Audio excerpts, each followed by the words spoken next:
تو ضرورت اس بات کی ہے کہ اس حقیقت کو سمجھا جائے کہ یہ دنیا ہمیشہ رہنے کا گھر نہیں، اس دنیا سے ہر ایک کو جانا ہے، کوئی 30 ماہ اس دنیا میں رہا نہیں اور نہ کوئی رہنے والا ہے۔ اللہ کے رسول صلی اللہ علیہ وسلم کو جب مخاطب کر کہہ دیا گیا کہ انک میت وانہم میتون، اے محمد عربی صلی اللہ علیہ وسلم آپ کو بھی ایک دن اس دنیا سے جانا ہے اور ہر ایک کو اس دنیا سے جانا ہے۔ اذا جاء اجلهم لا يستأخرون ساعة ولا يستقدمون، جب موت کا وقت آ جاتا ہے تو ایک سیکنڈ بھی آگے پیچھے نہیں ہوتا ہے۔ وہ کہتے ہیں ایکسیڈنٹ سے مر گیا، گر کر مر گیا، بیماری سے مر گیا، یہ سب بہانے ہیں۔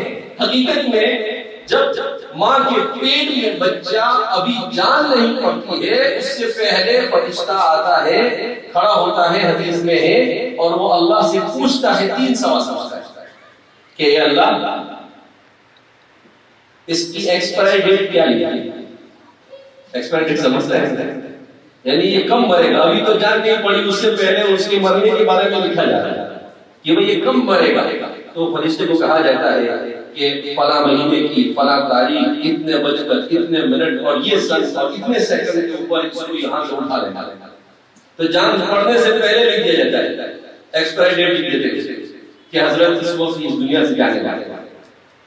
پھر وہ پوچھتا ہے کہ اللہ رب العزت کیا لکھوں اس کو، شقی لکھوں یا سعید لکھوں، یہ نیک بخت ہوگا یا بدبخت ہوگا، وہ بھی لکھ دیا جاتا ہے، وہ بھی لکھ دیا جاتا ہے، لکھ دیا جاتا ہے۔ اب آپ کہیں کہ لوگ سب لکھا ہوا ہے اور یہاں کیوں مغزماری کرے؟ اللہ کے رسول صلی اللہ علیہ وسلم نے ایک مرتبہ حضرات صحابہ کی مجلس میں کہا رفعت الاقلام وجفت الصحف على كائن ما كان وما يكون، کہ قلم اٹھا دیے گئے، صحیفے لکھ دیے گئے، جو کچھ ہوا اور جو کچھ ہونے والا ہے سب اللہ نے لکھ دیا۔ تو حضرت علی رضی اللہ تعالیٰ عنہ نے فوراً سوال کیا اذا نتقل یا رسول اللہ، تب تو ہم بھی ٹک لگا کے بیٹھ گئے، کچھ نہیں کرنا کیونکہ سب لکھ دیا گیا۔ تو آپ صلی اللہ علیہ وسلم مسکرائے، آپ صلی اللہ علیہ وسلم نے کہا نہیں، تمہیں اس دنیا کے اندر میں دار الاسباب میں بھیجا ہے اللہ نے، اسباب کو اختیار کر کر جد و جہد اور محنت کرنے کے لیے فکر کرنا یہ تمہارا فریضہ ہے۔ آدمی یہ سوچ کر گھر میں بیٹھ جائے کہ بھئی روزی تو لکھی ہے نا، آئے گی گھر پہ بیٹھ کے ڈھونڈتے ڈھونڈتے آئے گی، کہاں جائے گی؟ کوئی ڈھونڈتے ڈھونڈتے نہیں آئے گی، آپ کو ڈھونڈتے ڈھونڈتے جانا پڑے گا اس کے پیچھے۔ تو انسان کو اللہ نے ایسا بنایا وَمَنْ شَاءَ فَلْيُؤْمِنْ وَمَنْ شَاءَ فَلْيَكْفُرْ، کہ انسان کو کہا کہ بھئی تجھے سوچنا پڑے گا، تجھے بچنا پڑے گا، تجھے اچھی چیزوں کی طرف مائل ہونا پڑے گا۔ یہ سب چیزیں کرنے کے لیے کیوں اگر اب آپ کہیں کہ اللہ نے شقی اور سعید لکھ دیا، اس کا کیا؟ تو ہمارے علماء نے اس کو بڑے اچھے انداز میں سمجھایا، احادیث مبارکہ کی روشنی میں۔ جیسے میرے اور آپ کے ذہن میں سوال آتے ہیں، صحابہ کے ذہن میں اس سے تگڑے سوال آتے ہیں، اور صحابہ سوال بھی کرتے رہتے ہیں، اتنے سوال کوئی سوال کرتے کہ صحابہ کو تو علم کی رسیت ہے، میرے اور آپ کے جیسے بیس نہیں تھے، ہم کو تو دین کی معلومات نہیں ہے، پھر بھی ہم تو فتوے ڈالنا کیا کر دیتے ہیں، شروع کر دیتے ہیں۔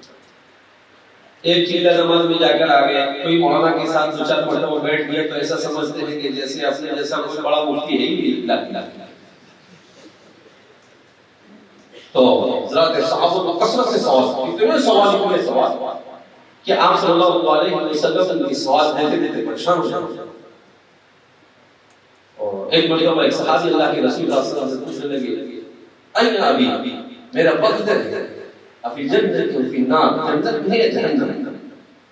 عجیب سوال کیا ہوگا؟ تو آپ صلی اللہ علیہ وسلم خاموش بولا تھوڑی دیر ہوئی، پھر وہ سوال یا رسول اللہ این ابی، زمانے جاہلیت کا انتقال ہو گیا، بت پرستی کرتے لگے، حضور خاموش۔ پھر تیسری بار سوال کیا این ابی یا رسول اللہ، میرا باپ ادھر ہے، جنت میں ہے جہنم میں؟ تو اللہ کے رسول صلی اللہ علیہ وسلم نے کہا پھر نار، جہنم، یا اللہ ان پہ تو پہاڑ اوپر، اور تو سر پہ ہاتھ کیا ہو گئے، پریشان ہو گئے۔ تو اللہ رب العزت نے آیت نازل لا تسألوا عن اشیاء تبد لکم تسؤکم، اے میرے پیارے صحابہ اپنے رسول کو ایسا سوال نہ کرو کہ پھر جب وہ تمہیں کوئی حقیقت بیان کرے تو تمہیں تکلیف ہو۔ یعنی اللہ رب العزت کو صحابہ سے ایسا لگاؤ تھا کہ چاہے وہ ان سے غلطی اور چوک ہو رہی تھی مگر ان کی تکلیف کو بھی اللہ نے قرآن میں بیان کر دیا. لا تسألوا عن اشیاء تبد لکم تسؤکم. اے میرے پیارے صحابہ اگر ایسے سوال کیوں کرتے ہو کہ جب میرا رسول تمہیں ہر اس کا سچا جواب دے تو تمہیں تکلیف پہنچے؟ ایسا سوال ہی مت کرو. حضرت انس بن مالک فرماتے ہیں کہ اس آیت کے نزول ہونے کے بعد تو صحابہ کوئی سوال ہی نہیں، ایک دم خاموش سنگڑ. لیکن فرماتے ہیں کہ ہم دیہاتیوں کا انتظار کرتے ہیں، کیونکہ دیہاتیوں کو ابھی معلوم نہیں ہوتا تھا کہ بھئی سوال نہیں کرنا ہے.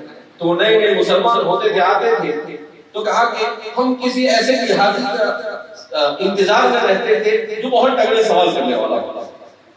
ایک مرتبہ ایک صحابی حضرت زمام بن ثعلبہ آئے اور اللہ کے رسول صلی اللہ علیہ وسلم سے سوال پہ سوال سوال پہ سوال سوال پہ سوال کرنے لگے. حضرت انس بن مالک اور صحابہ فرماتے ہیں کہ اللہ کے رسول کی مجلس میں اس جیسا دیہاتی کبھی نہیں آیا. اتنے ایسے سوال کیا ہو اللہ کے رسول صلی اللہ علیہ وسلم نے برجستہ اس کا جواب. پورا دین پوچھ لیا اس میں تھوڑی دیر. امام مسلم اور امام بخاری اور ہمارے محدثین نے لمبی لمبی روایت زمام بن ثعلبہ کی بیان کی. تو بہرحال کہنے کا مطلب یہ ہے کہ ہم فتنوں کے دور سے گزر رہے ہیں. یہ فتنوں کا دور ہے. اس دور میں مسلمان کی سب سے بڑی ذمہ داری کیا ہے؟ اپنے گھر والوں کا اور اپنی آئندہ آنے والی نسل کے ایمان کی حفاظت کے اسباب اختیار کیا کہ ہم کیسے اپنا ایمان بچا کر لے جائیں. کوئی آدمی دنیا میں یہ گارنٹی نہیں دے سکتا ہے کہ وہ ایمان کے ساتھ مرے گا. کوئی نہیں گارنٹی دے سکتا. اللہ کے علاوہ کوئی نہیں جانتا کہ ایمان کے ساتھ کون جائے گا اور کون نہیں جائے گا. کبھی آپ دیکھتے ہیں کہ آدمی زندگی کو کچھ نہیں کرتا ہے، گناہوں کے ساتھ زندگی گزارتا ہے، اخیر میں اللہ رب العزت اس کو توفیق دے. حدیث میں اللہ کے رسول صلی اللہ علیہ وسلم نے خود فرمایا کہ بعض مرتبہ انسان گناہ پر گناہ کیے چلا جاتا ہے، وہ جہنم سے ایک بالش دور ہوتا ہے اور نیکی کرنا شروع کر دیتا ہے تو جنت چلا جاتا ہے. اور بعض مرتبہ انسان نیکی پر نیکی کرتا چلا جاتا ہے، جنت کے ایک بالش قریب ہوتا ہے اور اس کی کوئی ادا اللہ کو پسند نہیں آتی. کبھی اس کو اس کی نیکی کے اوپر غرور ہو جاتا ہے، کبھی وہ کسی کو تکلیف پہنچا دیتا ہے، کبھی وہ کوئی ایسا عمل کر بیٹھتا ہے جو اللہ کو پسند نہیں آتا تو وہ جنت کے قریب سے جہنم کی طرف دھکیل دیا جائے. اللہ میری اور آپ کی حفاظت فرمائے. تو اس لیے کہ اگر یہ پتہ چل جائے کہ انسان کو کہ میں ایمان کے ساتھ ہی جانے والا ہوں تو انسان کسی کو گانٹے بھی نہیں. آپ نے بدھی کرو ایمان پکا ہے اپنا. حضرات صحابہ کرام رضوان اللہ تعالی مجمعین کے بارے میں قرآن کہتا ہے رضی اللہ عنہم ورضوا عنہ. اللہ ان سے راضی ہو گیا اور وہ اللہ سے راضی ہو گئے. پھر بھی صحابہ نے کبھی یہ نہیں سوچا کہ اللہ راضی ہو کیا کرنے کا. نہیں، اس کے باوجود بھی دنیا کے چپے چپے میں جا کر اللہ کے دین کو پہنچایا. انہوں نے یہ نہیں سوچا کہ بھئی اپنا تو قرآن میں اللہ نے اعلان کر دیا اللہ راضی ہو گیا، ہم بچا کیا کچھ کرنے کی ضرورت نہیں، بیٹھے رہو مدینہ کے اندر میں کھاؤ پیو مست اور ایک مر جاؤ. نہیں، پورے مکہ اور مدینہ میں 1,24,000 صحابہ میں سے صرف مشکل سے 10,000 صحابہ دفن ہوئے ہیں، ورنہ 1,15,000 صحابہ دنیا کے کون سے چپے چپے میں جا کر دفن ہوئے اللہ کے علاوہ کوئی نہیں جانتا ہے. کوئی ہندوستان میں آ کر دفن ہوا، کوئی شام میں جا کر دفن ہوا، کوئی رشیا میں جا کر دفن ہوا، کہاں پر جا کر دفن ہوا، کوئی افریقہ کے کسی جنگل میں جا کر دفن ہو گیا. اللہ کے رسول صلی اللہ علیہ وسلم کے میزبان حضرت ابو ایوب انصاری رضی اللہ تعالیٰ عنہ کہاں دفن ہوئے معلوم؟ ترکی میں جا کے استنبول میں. کہاں جا کر دفن ہوئے؟ استنبول میں. اور کون ہے؟ رسول اللہ صلی اللہ علیہ وسلم کے میزبان، جن کے گھر میں اللہ کے رسول صلی اللہ علیہ وسلم اترے، جن کے گھر کے سامنے اونٹنی جا کر بیٹھی، وہ بھی اپنے بڑھاپے کے زمانے میں جبکہ آپ کی عمر 80 سال کے اوپر ہو چکی تھی، اس وقت اللہ کے دین کو بلند کرنے کے لیے استنبول پہنچے اور وہاں پر پہنچ کر وہیں پر آپ انتقال ہو گیا اور وہیں پر آپ کو دفن کر دیا. آج بھی ان کی قبر وہاں پر موجود ہے. تو یہ قربانیاں انہوں نے زندگی کے مقصد کو سمجھا. کیا سمجھا؟ زندگی کے مقصد کو. پوری زندگی کا مقصد کیا ہے؟ اللہ کو راضی. زندگی کا مقصد کیا ہے؟ اللہ کو راضی. لیکن آج ہم نے اس مقصد کو فراموش کر دیا. اگر انسان کے ذہن و دماغ میں یہ بیٹھ جائے کہ میرے خالق اور مالک کو راضی کرنا میری زندگی کا مقصد ہے تو وہ کبھی فجر کی نماز نہیں پڑھے گا.